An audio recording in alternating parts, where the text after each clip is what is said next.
स्वामी समर्थ। आपण नेहमीच पालक पनीरची भाजी खातो, आज काहीतरी वेगळं करूया पालकचं। तर आज मी बनवणार आहे पालक पनीर पुलाव।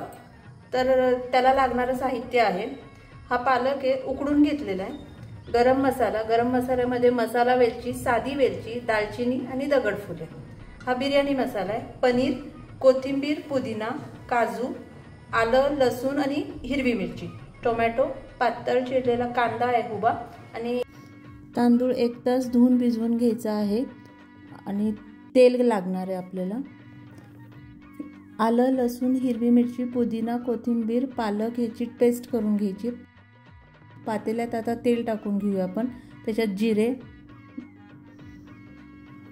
गरम मसाला,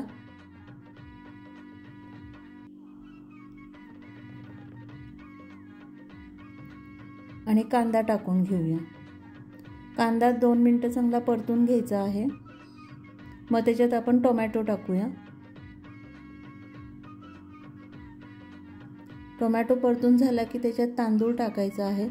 तांदूळ 2-3 मिनिटं चांगला परतून घ्यायचा।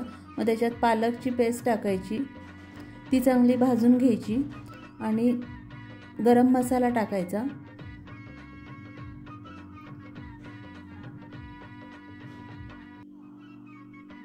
आपण पाणी जे गरम करून घेतलेलं आहे, 2 वाटी तांदूळला 4 वाटी पाणी आपल्याला गरम करायचं आहे। चांगलं कडक पाणी उकळतं करायचं आणि ते आता आपण त्याच्यात टाकूया।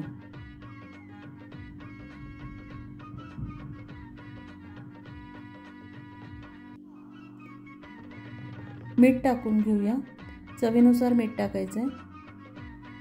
मिक्स करूया चांगलं। इथे आपण आता पॅनमध्ये तूप गरम करूया, त्याच्यात पनीर आपण परतून घेऊया। त्याच्यात थोडासा बिर्याणी मसाला टाकूया।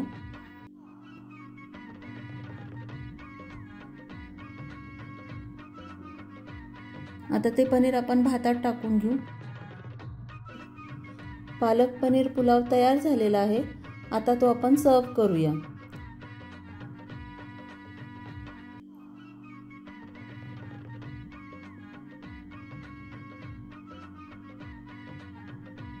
पालक पनीर पुलाव रेडी आहे, ट्राय करून बघा। आवडलं तर नक्की कमेंटमध्ये सांगा, चॅनलला सबस्क्राईब करा।